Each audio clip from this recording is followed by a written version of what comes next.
All right, folks. Yes, recording in progress. I got it. Thank you. And of course, Ashley's recording because we'll be uploading this webinar, making it available to all the participants, as well as the speakers' presentations for your reference going forward. And I would encourage you to share. I don't know what PIBC thinks about that, but you know what? Share that information, because the more we get it out, the better. All right, so I have the absolute privilege of introducing three stellar food champions in this province for today's webinar. So our first speaker is Dr. Tamara Soma, assistant professor at Simon Fraser University, whom I have the pleasure of working with. Tamara's topic of interests include food system planning, food literacy and education, community food assessments, community-based food research, and youth food movement. She is truly a food champion. In addition, Tamara focuses on social and environmental impacts of waste, including food packaging waste, bioplastics, food waste in general, waste management, and the circular economy with the social implications of food and agricultural technologies. Incredible scope. Then we have Dr. David Connell at my university, University of Northern BC, where he's a professor. David's topics of particular interest include agricultural planning and farmland protection, local food systems, and the quest for community. These areas are closely related. Producing and consuming one's own food as a foundation for community, and the first step toward creating a more sustainable society. Here. And then our third speaker is Alexa Patulis, Executive Director of Fresh Fruits Urban Farm Society. Fabulous organization that I follow on Facebook as well as LinkedIn. Please plug in. Alexa is a UNBC alumni with a background in environmental planning, with a passion in enabling and supporting food systems change. Fresh Roots is a nonprofit society that grows good food for all by way of cultivating engaging gardens and programs that catalyze healthy eating, ecological stewardship, and community celebration. So we'll start. Thank you very much, Alexa, for all that you do, sister. So we'll start out with Tamara, then David, then Alexa.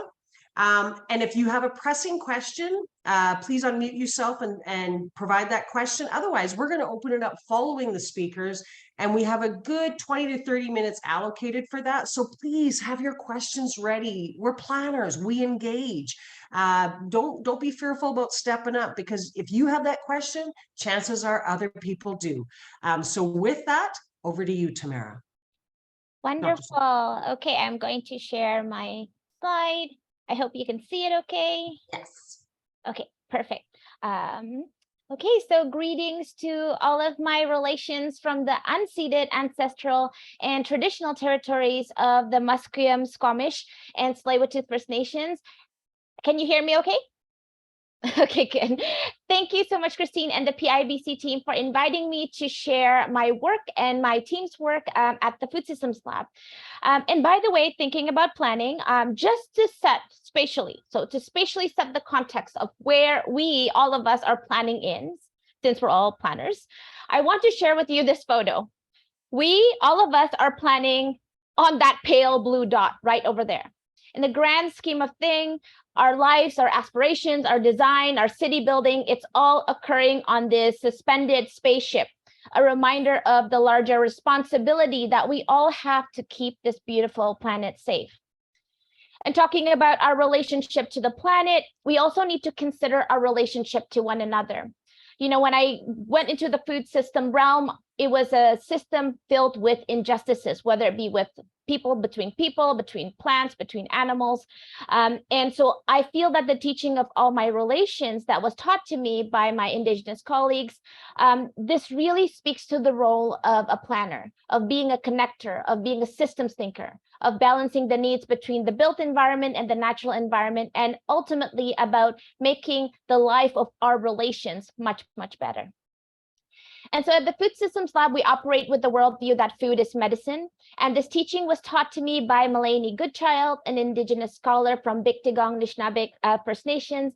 And as she taught, food is nurturing, and in our traditional teaching, food is medicine.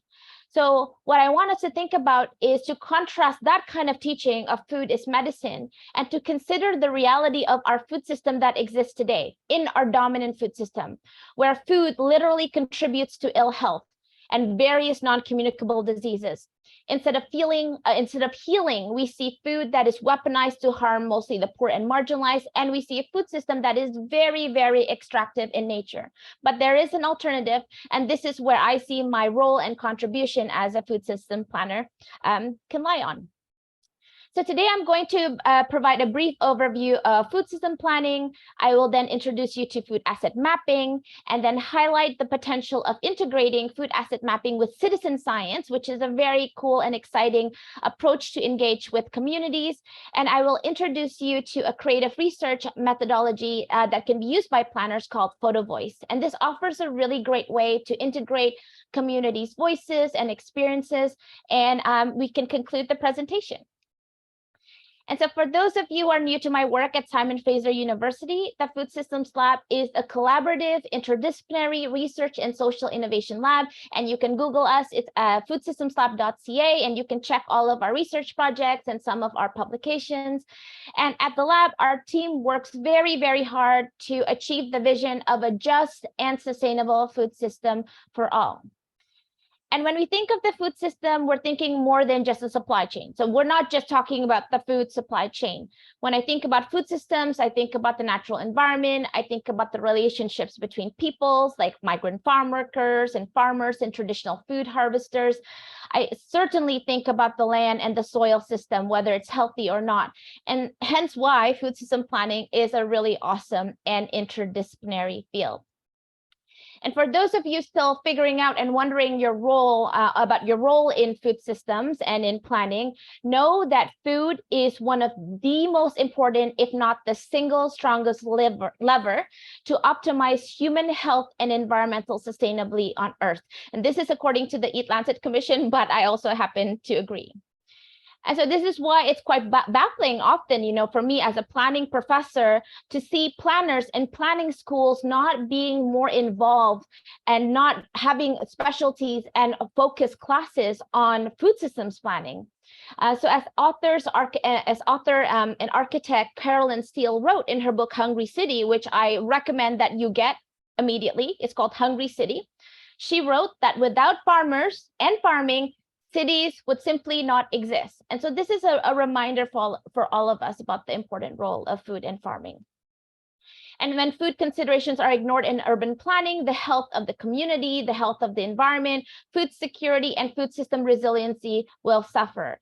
And so food system planning does not just impact the everyday aspect of food communities and the short-term impact, but actually food system planning now can help address long-term resiliency and also strategic planning in case of disruptions like the pandemic and other emergencies, hopefully not a thermonuclear war. My goodness, that's what we're seeing nowadays.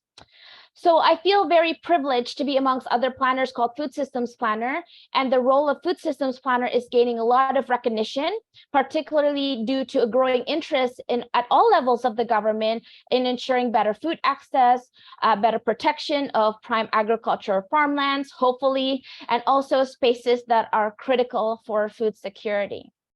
Okay, so I want to talk to you about this case study so you get a sense of what we've been working on, and you might want to do it in your own communities too, if you're interested, and we can talk more. So the case study that I want to share with you is called the Our Home, Our Food, Our Resilience Project, which is a citizen science, photo voice, community food asset project covering urban Vancouver, Port Alberni, and also Terrace, BC. Today, I will showcase our Vancouver case study, but in our website, you can actually check the photo books developed by other citizen scientists in Port Alberni as well as in Terrace, BC, specifically with the Kitsalas First Nation. So the city of Vancouver, most of you have been here, have been to Vancouver. There's a lot of good. There's a lot of good. It's actually probably one of the ideal place when it comes to understanding, to do some research on food system planning. It has thousands of food assets, numerous urban agriculture sites, many food champions. And from a governance framework, the policies in the city seem to promote more food security, community engagement. It has a Vancouver Food Policy Council, food charter, food strategy. The city also is a signatory to the Milan Urban Food Policy Pact. So if you're a planner, do check, and maybe you might consider bringing in your town or your city into becoming a signatory of the Milan Food Policy Pact. But Vancouver is also a place with a lot of limitations, issues, and contradictions. There are massive issues around gentrification, high living costs. It's one of the top most expensive cities in the world. There are massive issues around poverty and food insecurity. And with food insecurity in particular, this often impacts the most marginalized communities, particularly Indigenous communities, as well as new immigrants. So this kind of helps set the context of our environment, in this case study. So let's talk about food asset mapping here. I'm not sure how many of you know of or have heard about this tool, but food asset mapping is a growing and an emerging tool in planning, in food systems kind of studies that is just becoming very popular in various municipalities. And I've been seeing a lot of municipalities doing these food asset mapping. And scholars in food systems have argued that food asset mapping can help provide a baseline of a city's food assets and also infrastructures that can support community food security. And most food assets are developed by policymakers, maybe planners, public health practitioners, academics, NGOs, but many may not necessarily be community-led. And so for those of you who, this is the first time you've ever heard what is a food asset, basically the term means it's like infrastructure that maintain food secure communities. So when you think of infrastructure that maintain food secure communities, this can include farm, food processing center, food enterprises, retailers, community gardens, community kitchens, and much more. However, it is important to note that there's really no consensus on what is meant by food asset, and the content of the food asset map itself really depends on who contributes and the categorization of the assets and also the identification of assets. So based on who is included and who gets to define, it may be possible to actually miss out and neglect important food assets like informal food spaces, cultural food assets, indigenous food assets, natural food assets. Currently, most of the food asset maps that you will see, that you will find in Google, online, will typically look like this. So it has icons, it identifies different categories of food assets, such as free or low-cost meals or free and low-cost grocery items. And these online food assets are basically like a wayfinding tool to help users or community organizations direct people to different food spaces, like food banks, for example. But what I've been seeing, and my students have actually been doing a systemic review of different food assets across the country, what we're seeing is that a lot of it are focused on charitable food organizations like food banks and soup kitchens.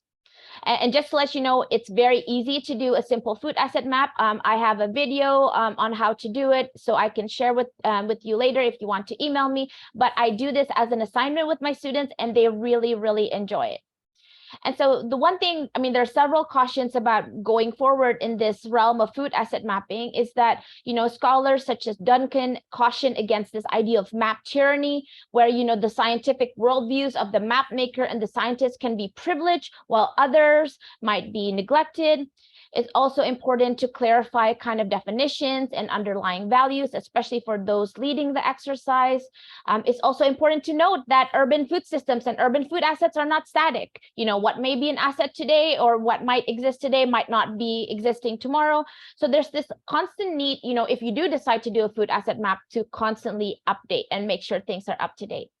And then another thing is also this kind of power inequality among participants, like who gets to say what food assets matter. And then finally, if you're actually thinking of playing around with this tool, you need to ask yourself, what is the purpose? Is it for wayfinding? Is it for context setting? Is it for placemaking? You know, is it just for like asset identification and baseline? What is it are you interested in doing? Because sometimes, you know, it would make a difference if you're doing it for wayfinding and you're using a different methodology. So in this particular study, we're not necessarily focused too much on wayfinding, but more about understanding, you know, what is the everyday lived experience of diverse communities when they access these so-called food assets. And so the research question that we address in this study, you know, again, there's 3 case studies across BC, is how can citizen science-led food asset mapping process better identify hidden food assets and also communities' aspirations that might be overlooked? And also, how can the integration of photo voice in a citizen-led food asset mapping project help the development of more just and equitable urban food policy? So we had 2 phases to the study. The first phase was the community food asset mapping charrette, and many of you have probably done charrettes before. And we also did a focus group with 20 community members in Vancouver, and we collaborated together with big giant maps on identifying, you know, some key important food spaces in the city. We also discussed the meaning and the processes around food asset mapping. How should we go about this? What does it mean to you? What might be the barriers and the limitations, and what might be the opportunities? And then next, we also did a citizen science approach using photo voice, which I'll talk about more.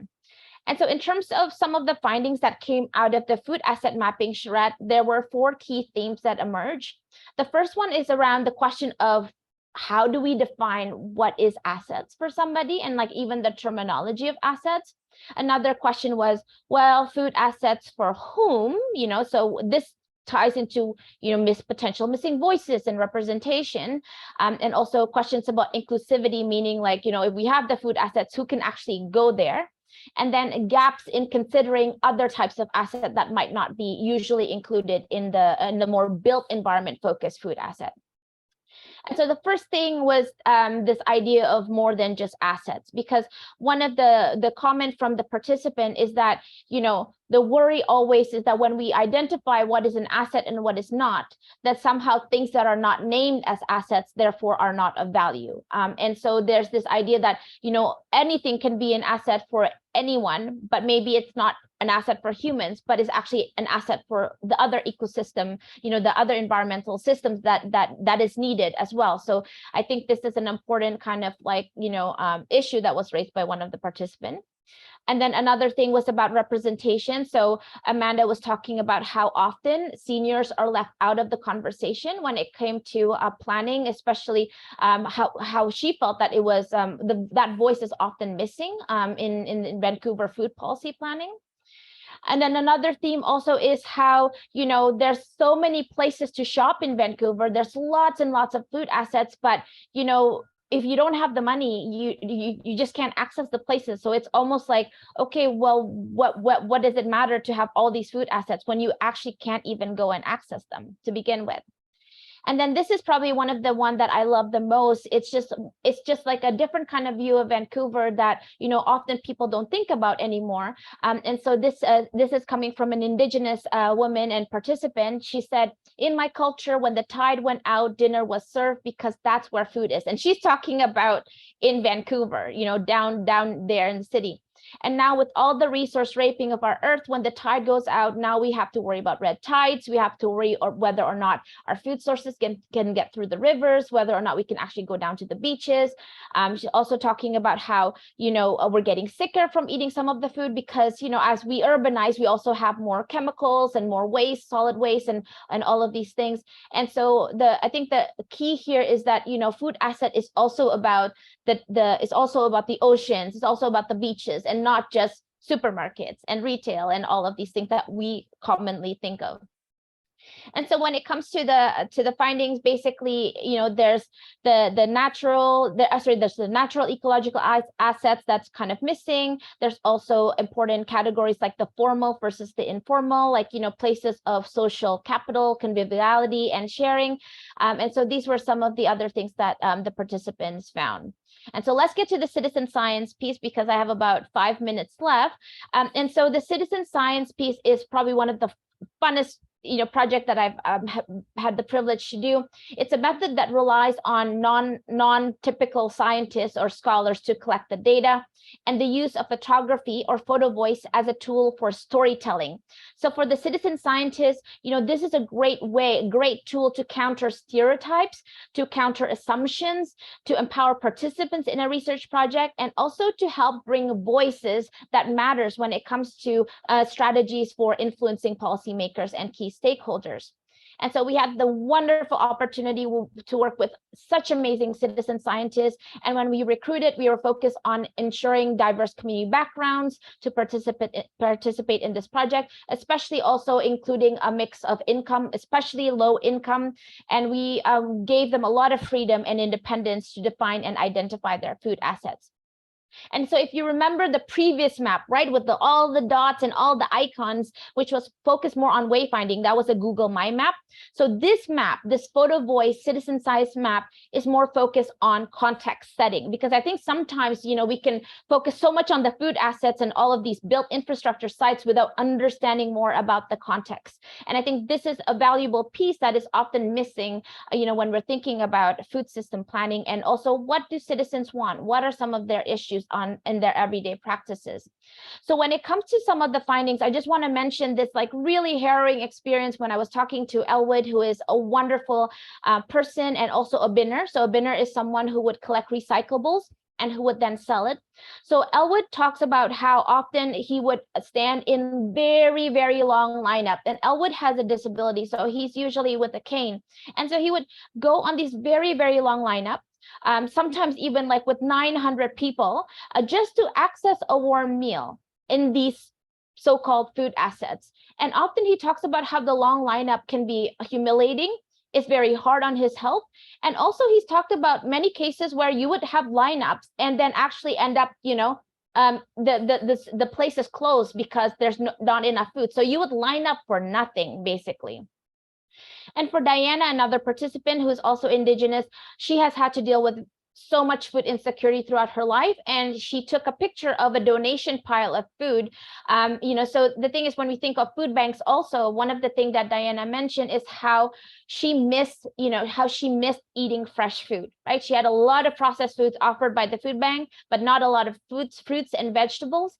And as Diana noted, this donated food is just simply not enough to make her, to help her with her health and well-being.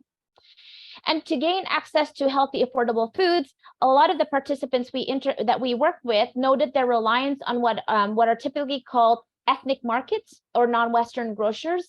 And in terms of the variety, often these types of markets offer foods that may not be marketable or accepted due to aesthetic reasons, in regular supermarkets like the big Loblaws and stuff.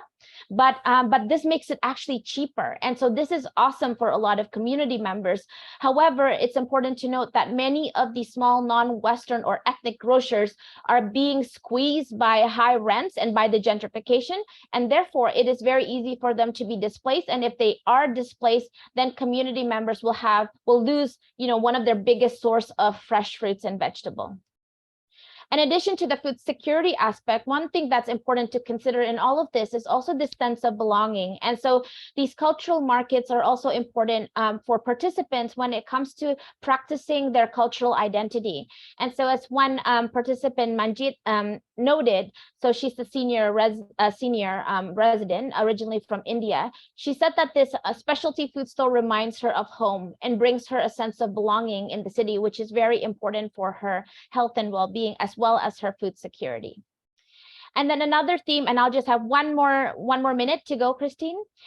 One more theme is decolonization. So food assets that promote decolonization is so important, especially in light of the weaponization of food during residential schools and throughout colonization.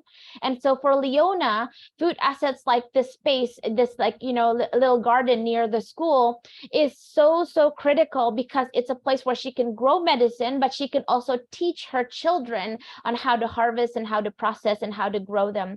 And so ensuring the built environment offers spaces to grow these traditional food and medicine is also key for decolonization and for the well-being of Indigenous communities and their food sovereignty.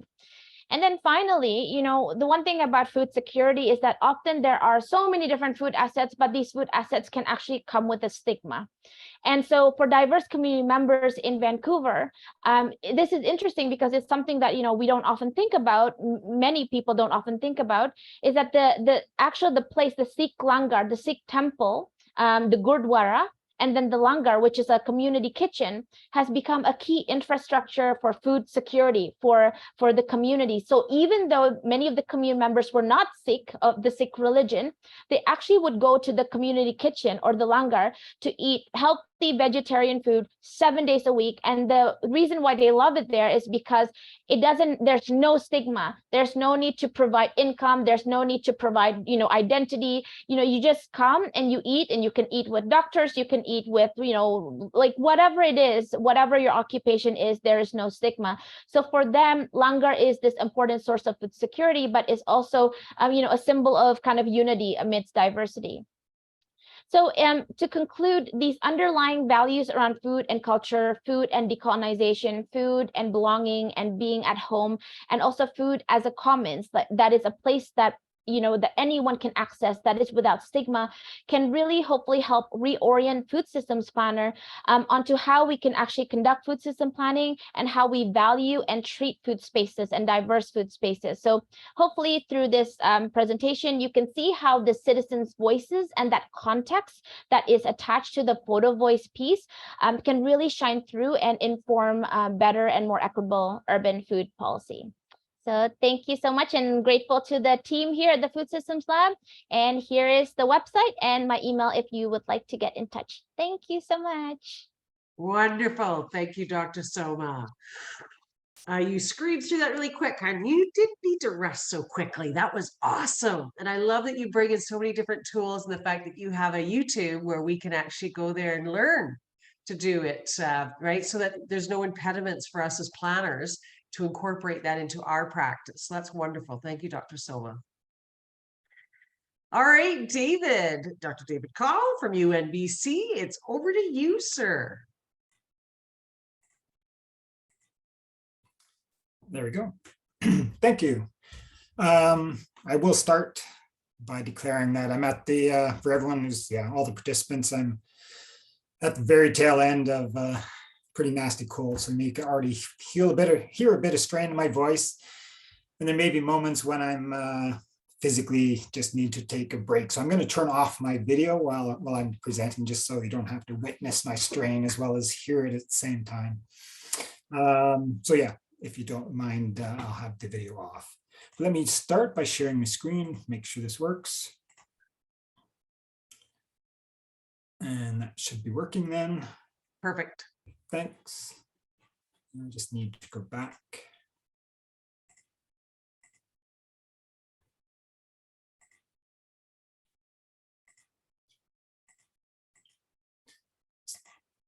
Can't get back to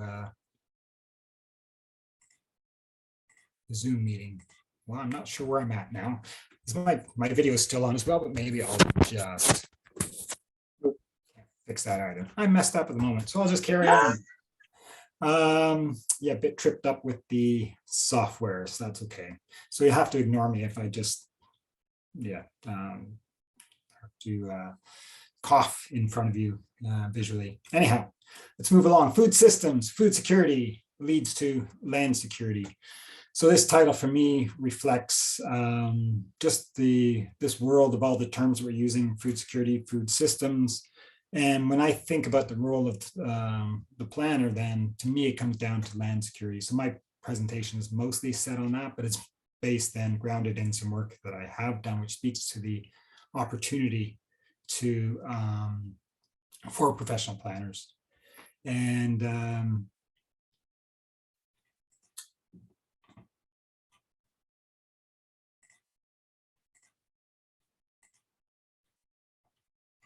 there we go. So with the concept of food systems planning, it's quite interesting. The word itself, well, even just starting with food systems, to me, it's just incredibly important. And as reflected in the intro that Christine shared with you, my work started with this relation between food and communal living, really an intimate connection between those.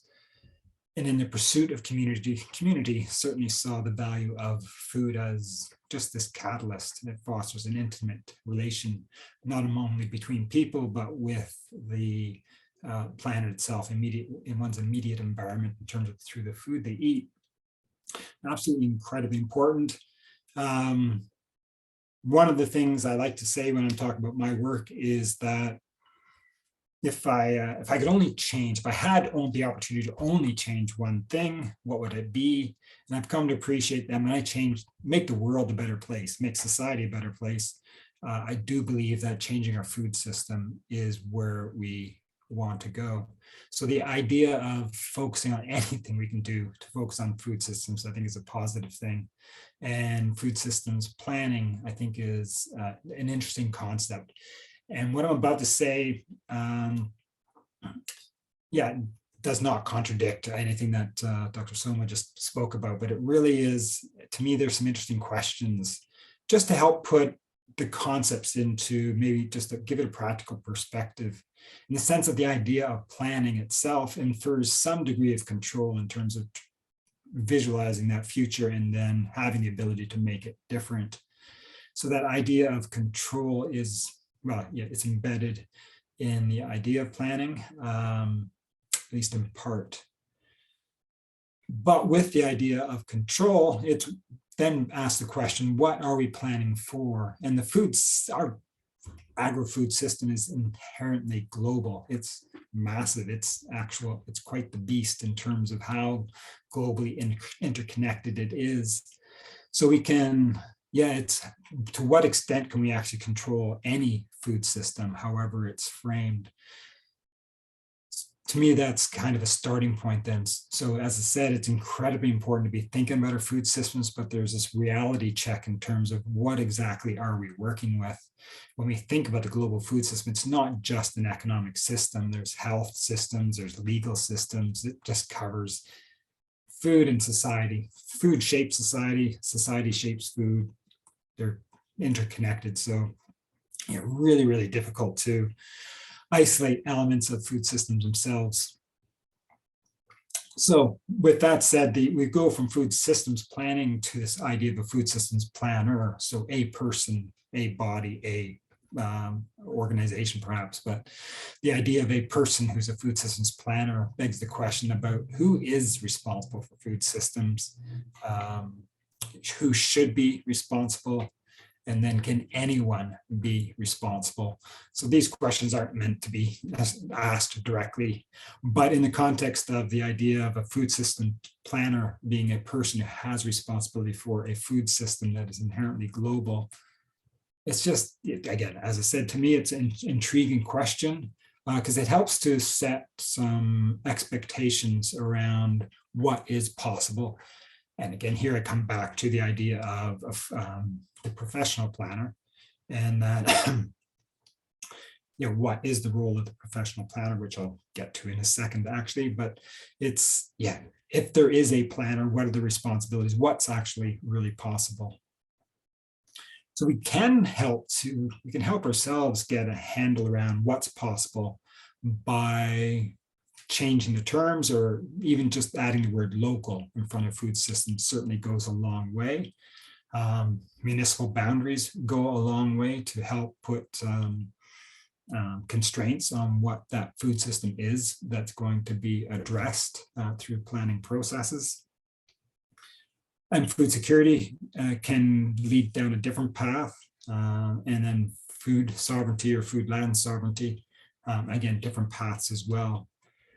One little message that I'll share is 2 or 3 years ago in the city of Prince George, there's a local group of residents who went to city council and pitched the idea, asked the council to adopt this notion of adopting a food policy council. When the conversation started among the members of council, the dominant theme was that this is not part of our responsibility. And that only made sense when it became clear that council members were interpreting basically food system, whatever term might have been going through their mind, but it was, they associated the request, the materials being presented, they attached it to, and I say they, it was not everyone, but several of them who were quite vocal during the meeting, attached to food security, which then they extended to or attached to poverty, all correctly through that lens. But it gave them an out, and politicians will look for those opportunities to not do something if it's felt not within their jurisdiction. So it was a disappointing turn of the conversation, at least from my perspective. I'm using this just as an example, just to address the point of choosing one's language and having those expectations and being aware that any one of these terms can be both opportunities and problematic, just need to be used carefully.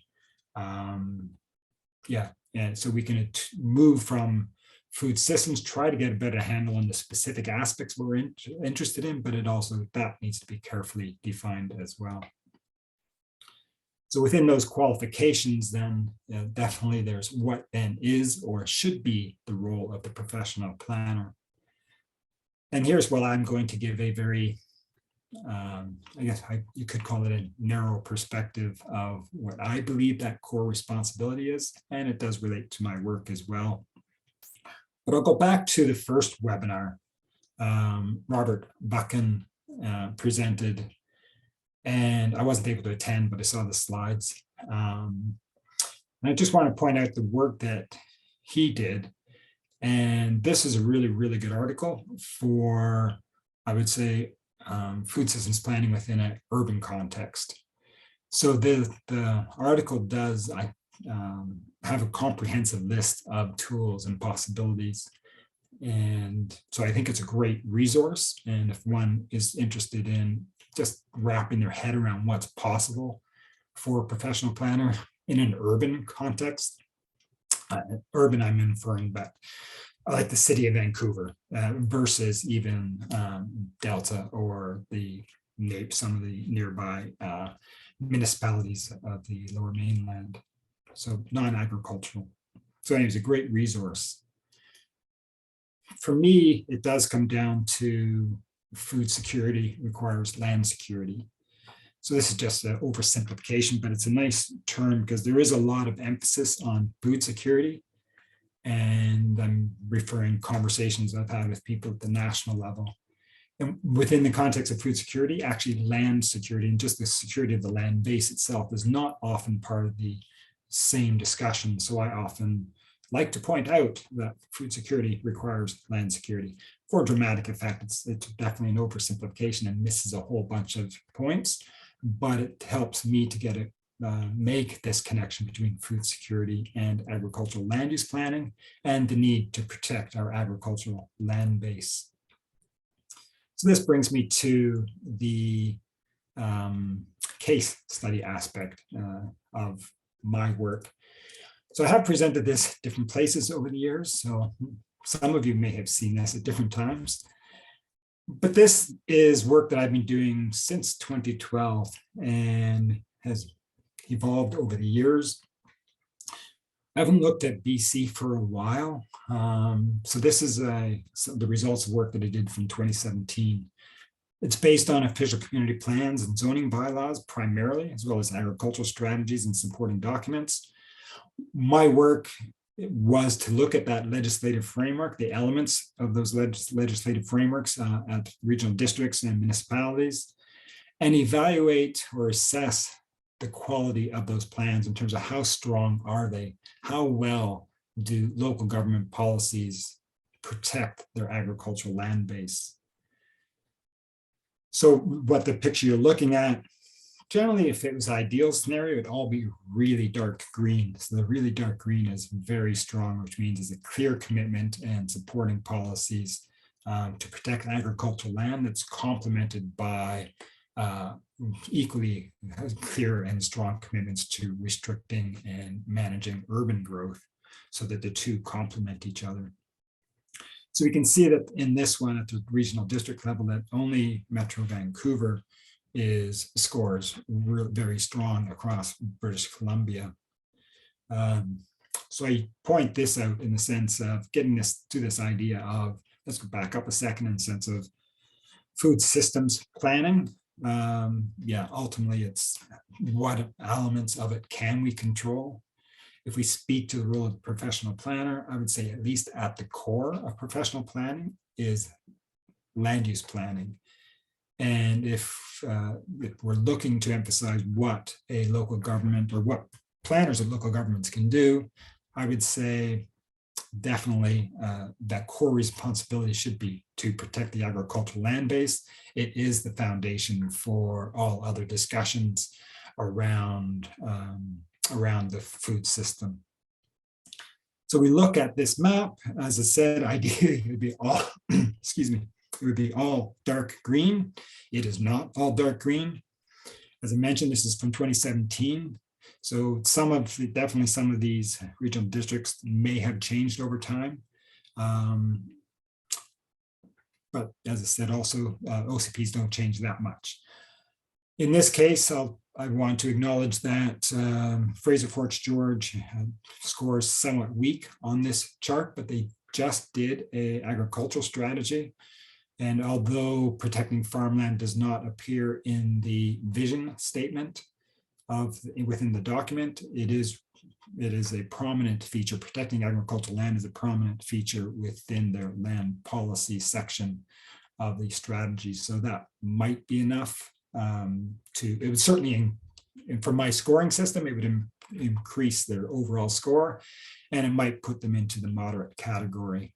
That same level of commitment would have to move up into updated OCPs in order to improve that score. But what I saw in the just released ag strategy is positive. And that's just an example of what some of the materials are that inform these scores.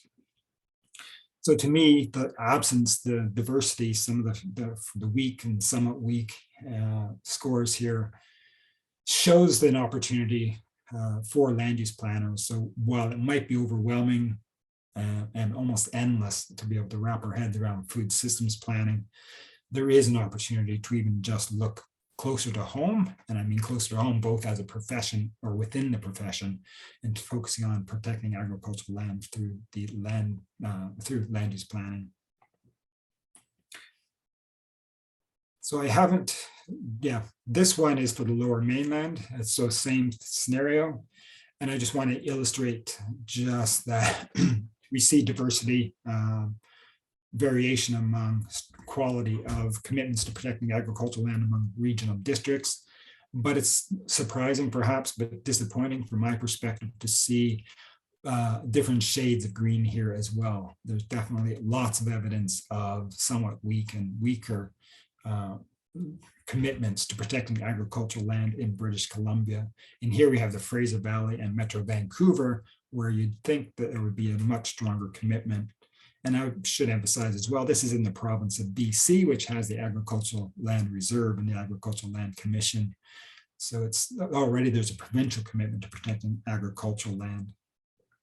But before picking on or going too much down the path of picking on BC, I'll just quickly show you that Quebec, which is very similar, it also has an agricultural land reserve, has a different governance system. Most of the responsibility for protecting agricultural land is at the regional district or the regional level. It's not regional districts, but the regional level. And here's where you see some of the stronger, darker green shades is at the regional, municipal, county level. But you also see some weak policies at the local governments as well, municipalities, and Ontario as well. Just quickly show this, and you don't have to look at the details, but it's just the diversity of shades of green, which should stand out to you immediately. So even in Ontario, where there's some strong provincial policies, there's still quite a bit of diversity in terms of how well agricultural land is protected. So it's not just BC, but coming back to at least the regional district level, definitely there are opportunities. So the message then for me is to, as professional planners, lots of opportunities to get involved with food systems planning. absolutely everything that a professional planner can do would be a positive contribution. But I would say at the core of the professional planner's work is land use planning. So use that to basically work on what you can address most directly, have the most control over, and that would be land use policies. And as I said, that I just want to put it as a qualifier. I know it's within the realm of the professional planner, but you're working with councils, and ultimately it's the councils that make decisions. So with that qualifier, it's work on what you can control most directly. And I thought I would end with showing a few recommended resources, and Dr. Sung will be amused that she referenced Caroline Steele as well, the Hungry City text. So we did not plan this, but I want to just say that, yeah, it's high on my list for professional planners. Caroline Steele makes this incredibly powerful connection between the shape of our cities and the food, in terms of how food shapes the cities, and the cities shape our food systems as well. It's really powerful insights she's an architect, but from a professional planning perspective as well. Another text or book that I would highly recommend is Chris Smage, A Small Farm Future. To me, this provides the most insightful outlook for what our future farming looks like. So if you want to see what those possibilities are, I highly recommend this book. And then a film called Kiss the Ground, to me, is quite powerful in the sense of giving a different perspective on agriculture, and in particular how agriculture, the importance of soil, but also in the context, or especially in the context of climate change. And I'll just end there. If anyone wants to see some of the more details around those shades of green and the evaluation work that I've done to measure or evaluate the quality of farmland protection, there's the website, and there's my contact information as well. So thanks, everyone. Wonderful. Thank you so much, David.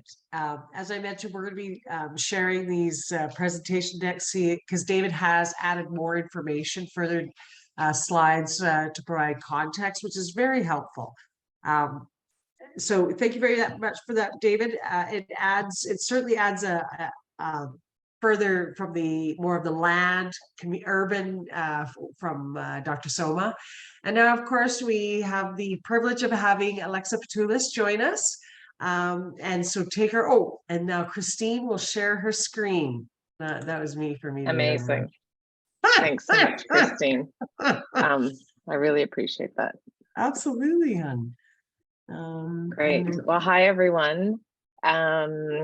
Such great information. My name is Alexa Petoulis, and as introduced, I'm the Executive Director of Fresh Roots Urban Farm Society.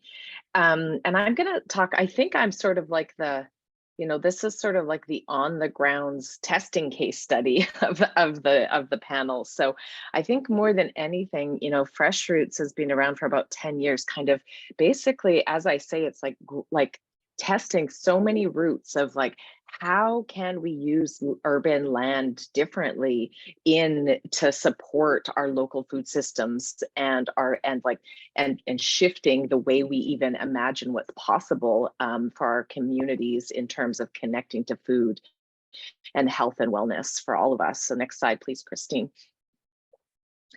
So maybe just as a start, if you want, I can't see any of your faces, which is totally fine, but if you want to take a moment, I'd love to hear, what comes to mind when you hear schoolyard farm? What experiences might you have had with schoolyard farms or school gardens or community gardens? And what is the value of such endeavors that you've either been part of or that you can imagine? And if someone wants to chat, and if you've got an experience that you really want to share, please pop on. That's also awesome. And I'll just wait for a minute in case there's anyone who wants to talk or pop any. Oh yeah, great. Garden beds with small plants or herbs. Yep. Yes, yeah. School farms versus school gardens. Exactly. Very interesting from our perspective, because gardens are often, maybe people have seen them, the raised beds versus a farm, which you're going to see photos of.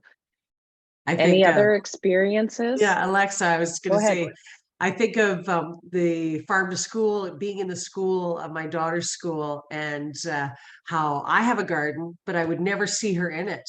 But geez, that one at school, she loved being in that one. I was like, I'm not sure what that garden's got that I don't have. But of course, it was that Totally. social connection. It was learning alongside with the kids, eating vegetables she normally wouldn't eat. It was an invaluable attribute to her school. Amazing. Yes, exactly. All those things. And Emily's adding for consumption and learning. Yes, all of the above. Next slide, please.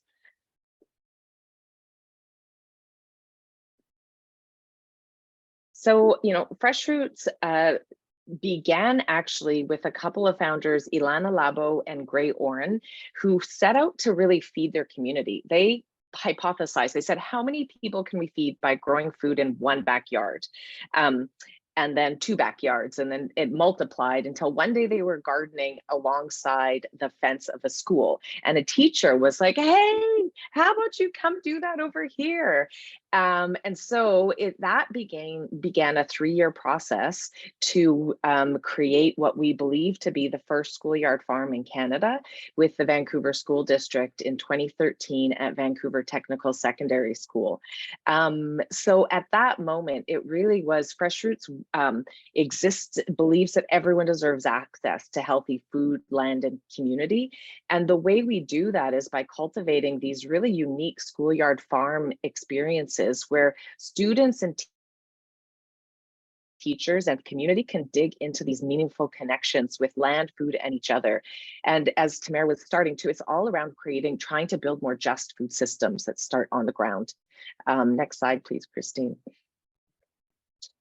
And so just to take a step back, Fresh Roots works in 4 different locations, or has worked in 4 different locations around the Metro Vancouver.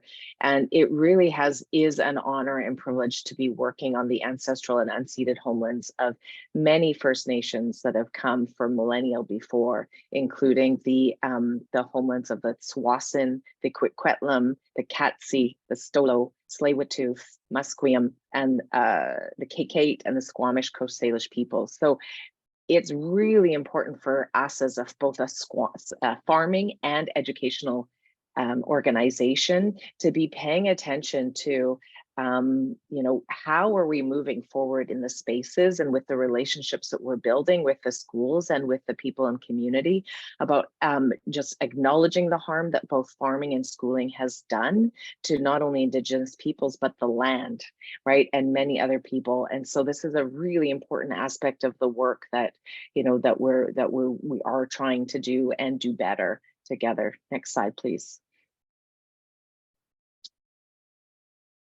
And Christine, actually, maybe just skip. I am actually just going to skip. I feel like the video is going to maybe be glitchy. So I'll share the link out to the video after the presentation, so we can go just to the next slide even. And save a few minutes. Yeah, next slide, please, Christine. Oh, next one. Yeah, no worries.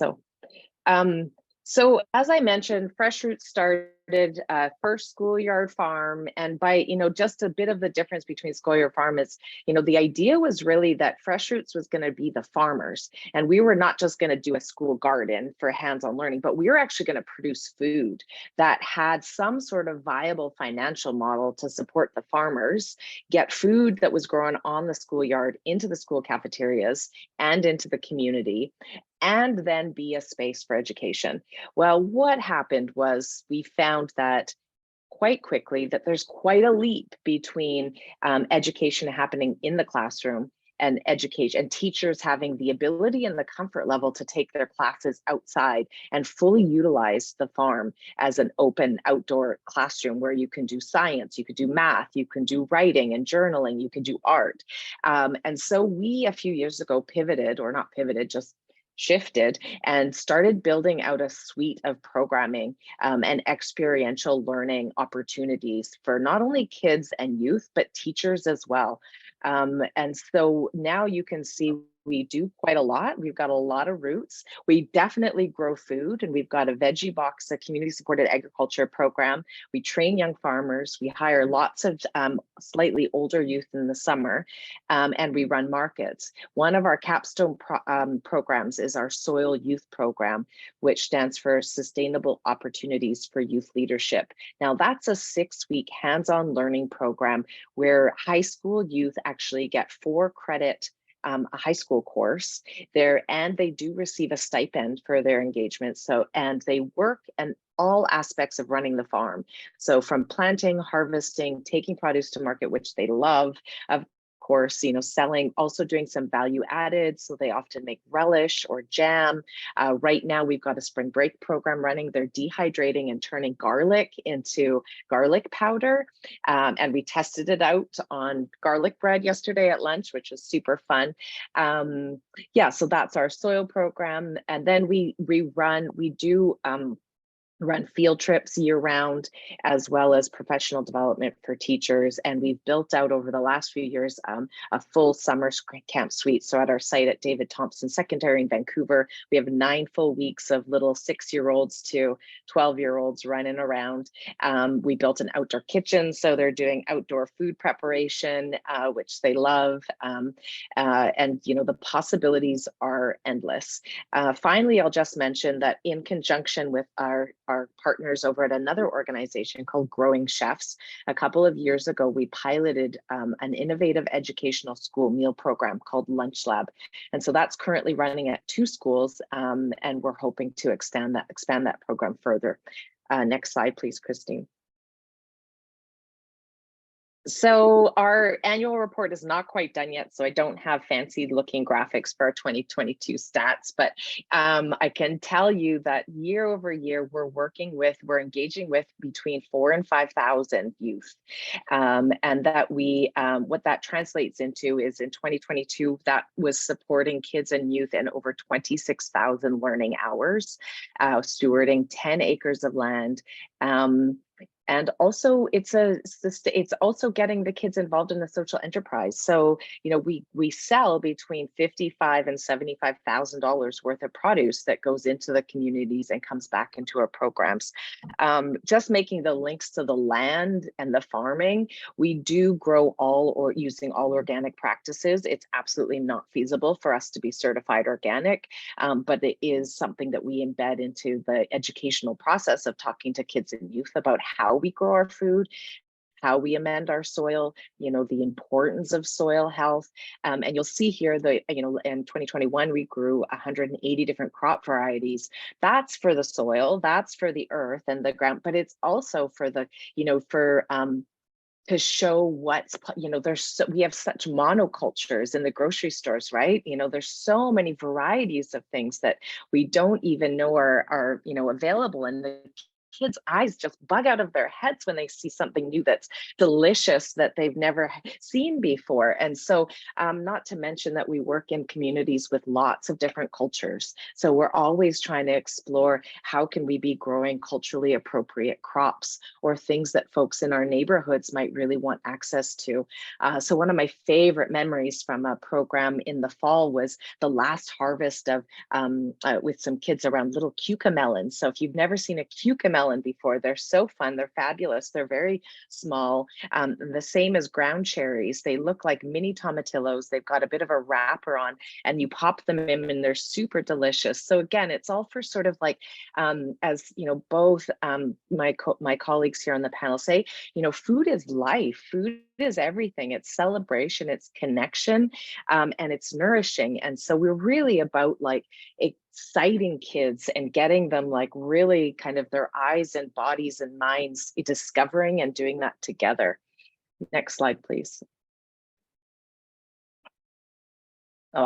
This is just a picture of some of our soil youth from last summer, and I realize I don't have much to say about that, but they're cute. They're being goofy outside. So, you know, why do we do this? You know, it kind of gets back to what I was saying at the beginning is, you know, Fresh Roots really exists to demonstrate and inspire what's possible. Like, to me, every time I speak, I go, what would shift if every school community had access to a farm for learning and growing? You know, we know hands down, not only are the benefits of having kids connect to where food comes from, but we know that kids don't all thrive inside a classroom. We know that they can, like, there's so many kids that come to us that just find their voice and find that the farm is a place where they can feel confident. And then that allows them to go back into the classroom a changed person, and maybe have a bit more confidence to listen in a different way or find something else that they like. So the possibilities for the education and learning are endless, not to mention that, like, there's just, I guess, from a planning perspective, I look around and it's different everywhere, I know, but we have a lot of unused lands adjacent to schoolyards. And I'm not saying take away the playgrounds and the fields, because we need those too. But when I look around, you know, we are adding value, and there's so many opportunities to add that value everywhere we look. So part of what we talk about is like, we talk to the youth about, you know, it might not be a farm that you want to grow, but look differently at your city, and don't just take what we have around us as status quo. Like, look about what is possible. And so that's, I think, the funnest part of my work at Fresh Roots. People who come to our farms, they're, you know, they're inspired to say, you know, and to go out and create different things in their communities. And so hopefully that's what you all can take some of that away in your work. I love this quote. I'm just gonna, oh, sorry, can I just read that one quote, Christine? Soil made me realize that whatever I end up doing, I need to have some connecting to the earth and the land we are coming from. You can't really accomplish any sort of justice without including ecosystems, because everything is connected. They get it, right? A couple weeks on a farm and they get it so profoundly. Next slide, please. So yeah, again, just talking more about the benefit of, we always do a bit of a survey at the end of our summer camp, and the parents and the campers, we interview the little campers too and take their quotes, which is cute. You know, 81% said their camper gained more knowledge of where their food comes from. 72% almost said their camper gained more knowledge of how plants grow. And over 65% shared that they developed gardening and cooking skills. Like, that's amazing. That's amazing. And it's so true what Christine said. When they're doing it with their peers, you know, not necessarily with their parents, it changes everything. Yeah. And so oh yeah, next slide, please. I'll just keep. One of the things that's pretty interesting for our spaces is this balance. It's of balancing food production and education. You know, they're not, farms aren't naturally places that are, you know, are easy or inherently kid friendly. So we've done a lot of work over the past few years to make sure that we can have a, you know, well producing farm and kind of like have the experience for our young farmers and the youth to see what real production, volume production looks and feels like, and the work it takes, but also to have places like you can see here with raised beds, so the little ones know where to stand. They, you know, it's easier for them to pick. We can kind of control a little bit of the chaos that inherently happens when kids are running around. Next slide, please. One I did because of the food, the interest in the food producing nature. We are always trying to try new things, and for us, food security and making sure that our food is going into the local community is accessible is one of the things we try to do. But we recognize that we're not a food security organization, and we don't necessarily have the connection with the folks who might need the food or access the food. So the last couple of years, we've partnered with a local neighborhood house. And what they do is they actually say, we value locally farmed food at market rate. So they purchase half of our CSA shares for the summer. And then what they do is they give half of those to families who at no cost. And then they upsell in full transparency to other folks in the community to help subsidize the program. So it's such a beautiful thing. And we've seen lots of these types of programs come out. And so it's sort of for us, because a lot of my young staff who are wanting to go into agriculture, they worry, they're like, Why isn't food valued? Why aren't my skills valued? You know, so we have these discussions. So I think as planners in the community, we have to be talking about and really making the change to value, you know, locally produced food. And so this is one way we're working on it. Next slide, please, Christine. This is one, I mean, hands down, one of the biggest things that we believe in at Fresh Roots is that hands-on learning makes all the difference. You know, we really have that experiential person. So, and what we say it makes huge difference for life is the kids who get to harvest the kale or the chard and then prepare it in a salad and maybe make the dressing for the salad are so much more likely to try it and like it and enjoy it than just giving them a prepared salad. And we've tested this time and time again, and it's mind-boggling. It makes all the difference. And we see this in our lunch programs as well that are designed to have kids themselves in the kitchen, helping with menu prep, doing the food prep, and then serving it to their friends. It makes all the difference. Next slide, please, Christine. Yeah, so this goes without saying, food as connection and celebration, right? It's supposed to be about bringing us together. I read on an Instagram post, you know, it's also something that is just like we have to do. There was a meme that was going around in Instagram that said, who knew that, you know, that we're going to have to think about what to make for dinner every single day for the rest of our lives until we die. Like, nobody tells you that, but it's so true, right? And then, you know, as parents or grandparents, we take that on for our families. So, you know, hopefully we can make it fun and we can find joy in that and the celebration that comes in that, because it is something that we all need to do all the time. Next slide, please, Christine. And so I know this is a bit of a sidestep, but I think it's really important from a policy perspective to just give you a quick update about how the work that Fresh Roots does in community and in the lands intersects with larger systems policy and change that happens in our community. So one of the connections is that Fresh Roots has been active in the movement towards advocating for federally funded universal school food program in Canada. So shockingly, Canada is the only G7 nation that does not have a federally supported school food program. It doesn't mean that school food programs do not exist, they do, but in BC, it's quite ad hoc, it's not universal, and it's often relied upon local communities, nonprofits, volunteer parents, etc. So what means is that lots of kids get missed. And it is also showing that, you know, school food is an incredibly important leverage point to not only, you know, food security and supporting kids and families who are hungry, but everyone in terms of health and wellness outcomes. And there's, you know, the benefits that I'll speak to in a minute. So next slide, please. So I just wanted 2 minutes. Perfect. Yeah, that's great. So yeah, just because it's right now front and center, the BC chapter of this Coalition for Healthy School Food, now's the time. Check it out online. Lots happened. We've got a lot of momentum. There's a recent BC budget announcement of an investment of $214 million over 3 years. This is just the starting point, and we're really hoping that the progress that we've made in BC is going to nudge the feds, and we still are waiting to, you know, for the federal budget to come on, but both the Liberals and NDP have made commitment to school food in Canada. And so the time is really now, if you're interested.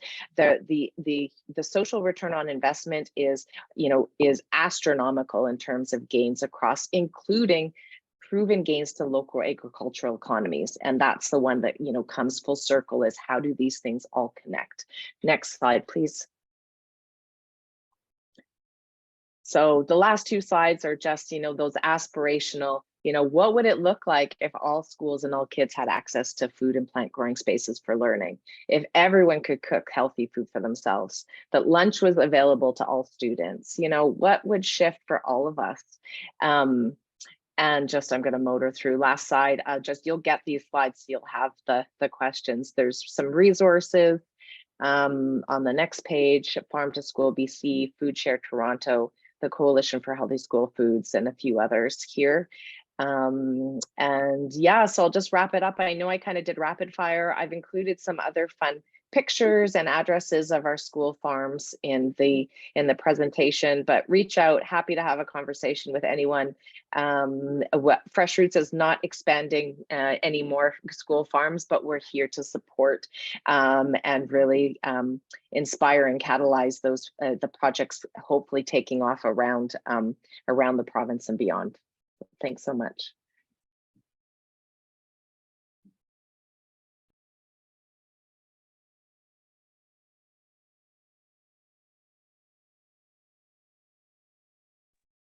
Incredible. I love the work you do, Alexa.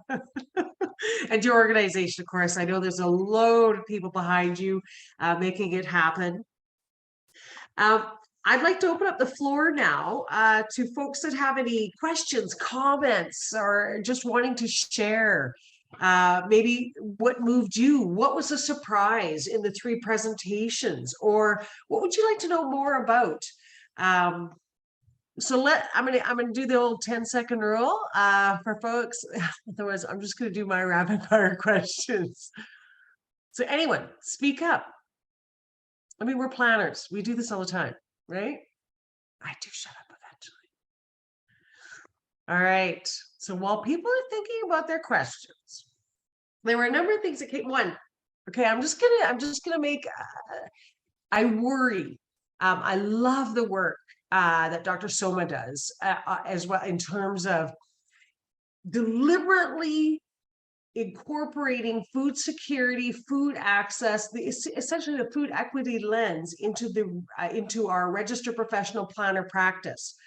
But what I worry about is similar to the fact that like a food systems planner, that's like a sustainability planner, an environmental planner, and I think no, that's a registered professional planner, and we all have a role to play in food security.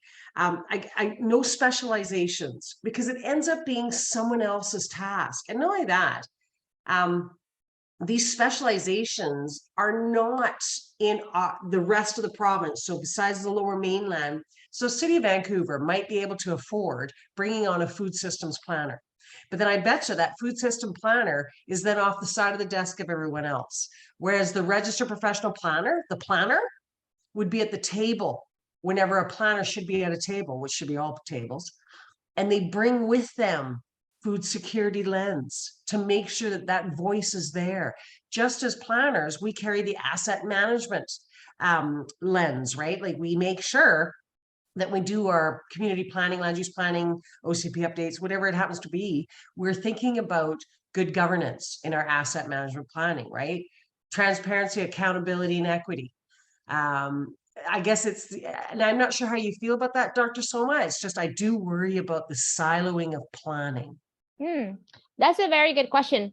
And I don't agree with the siloing of planning per se, but I do agree that there will be specialities, specialization that people are just more passionate because, I'm the person, like, so I had a study with my student where we did a transportation study on people's everyday food access and mobility as they try to get to food. And so in that case, my student is actually passionate about being a transportation planner, but that's where I'm like, okay, like let's bring in some food into there. So I think, we don't necessarily need the title of the food systems planner, although I will say that when one of the reasons why I got into planning, I was sitting down in a talk.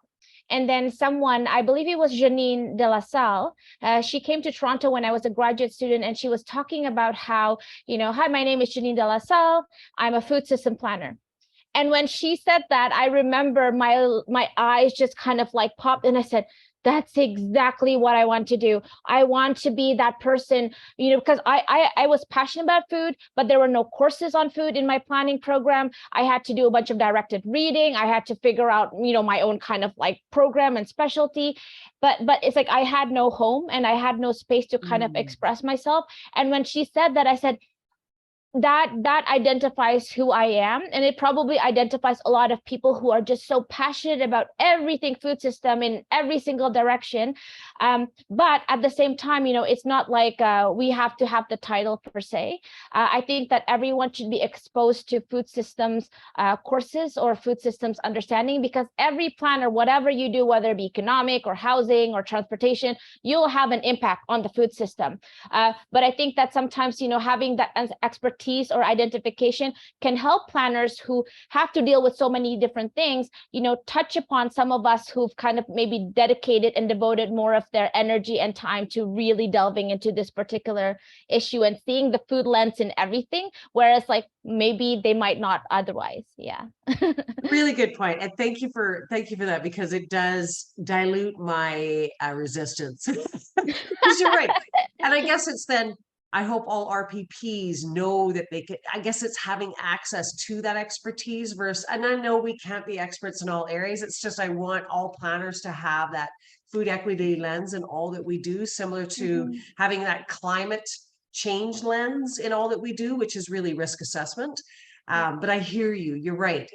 And not only that, but it's that passion, right? Because I'm indifferent about food, so I wouldn't be the passionate person. Although I have a big equity lens, which is food, right? Is having access to food. Well, we all like to eat. Right. Okay. Okay. So, and of course, Kenna agrees. She quite enjoys, Janine, the human you mentioned.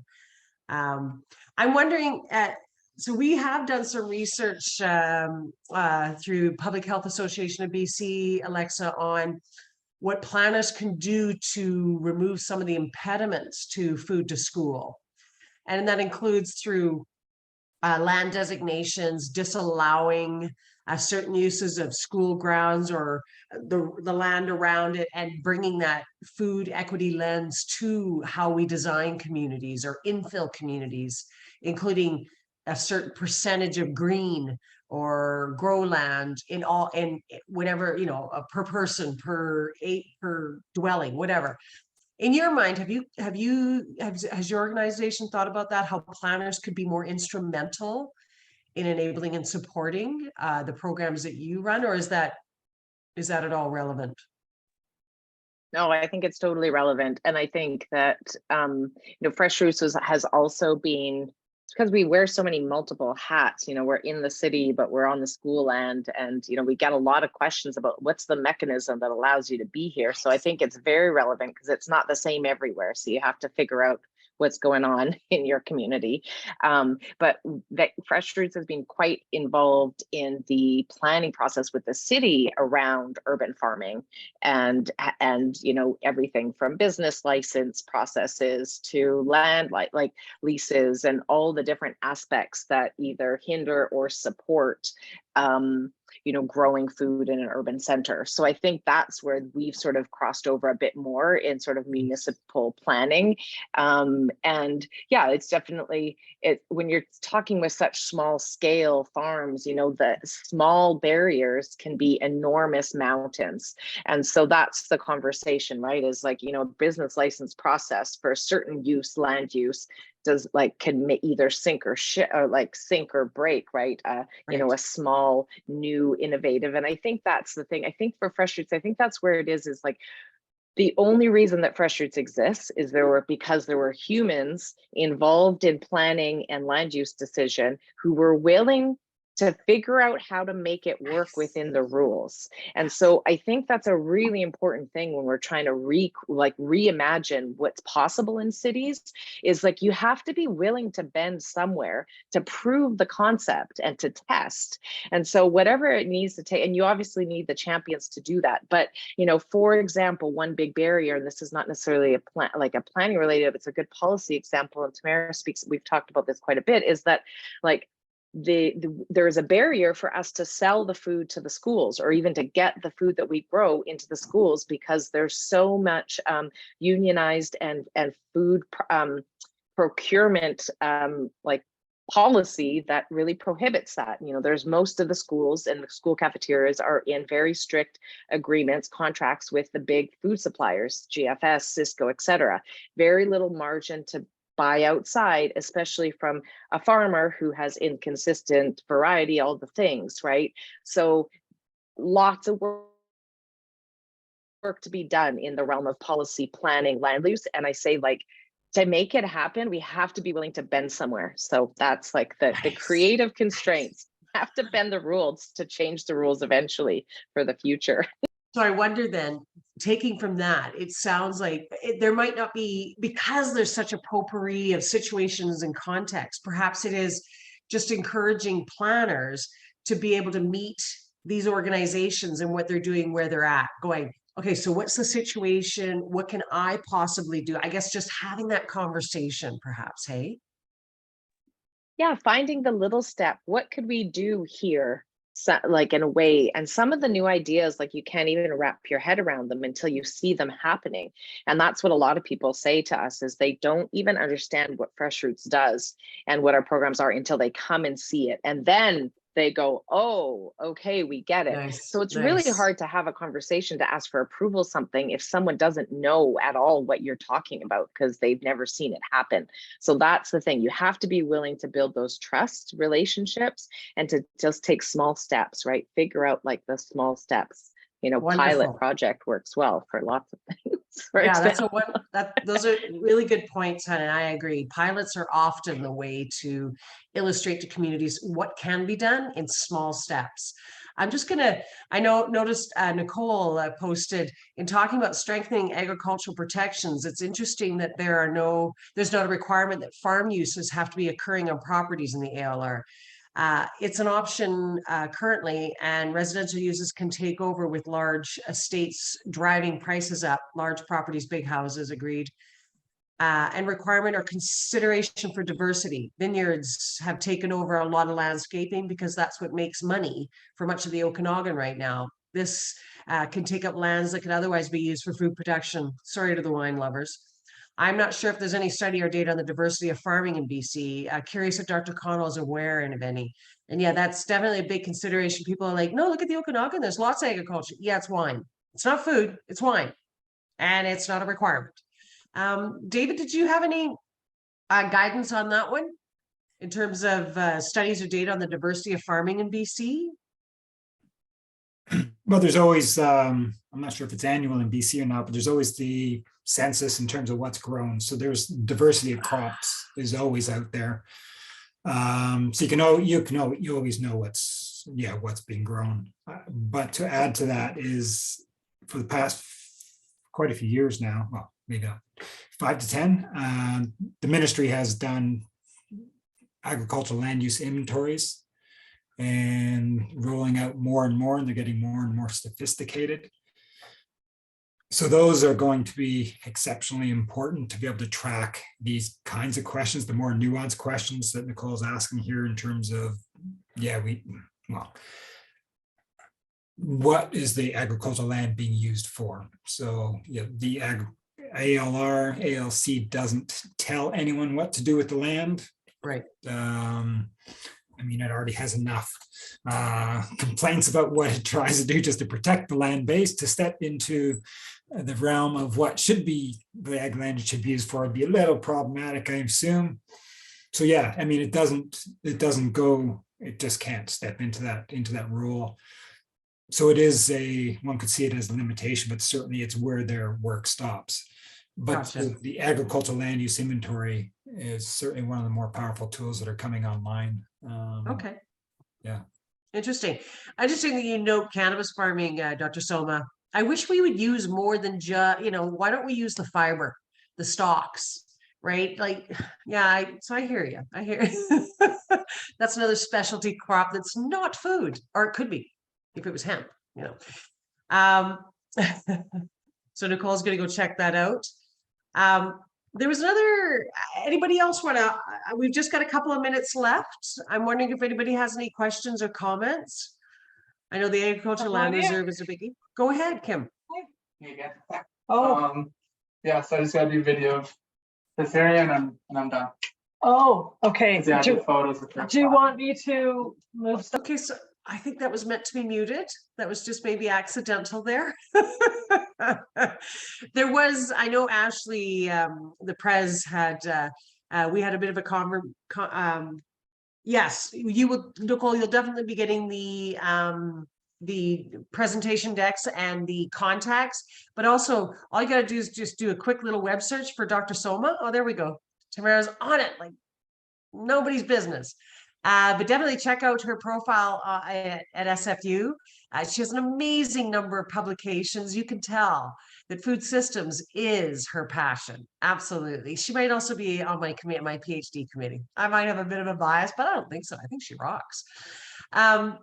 Okay, so pending no other questions or comments, I want to thank my panel for taking the time to share your strengths and gifts with the planning community, all being planners yourselves. I also just want to reiterate what Ashley had said, that instead, in lieu of speakers' gifts, $400 has been donated to the Good Food Box in Prince George to honor food security. A great organization, check them out. And we'll turn around those presentation decks because I know people want to take a look at them, including contact information as well as resources. ASAP, I know Ashley was on that. Again, follow up at any time, folks. We welcome the conversation because really, as Alexa points out, it's really about having the conversations, building your networks, building that trust, and then seeing what can happen together. Thank you all very much. Thank you, everyone. Thanks so much. Bye. Bye. Bye, everyone.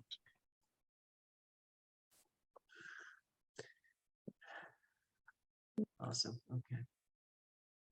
Uh-oh, how do I leave?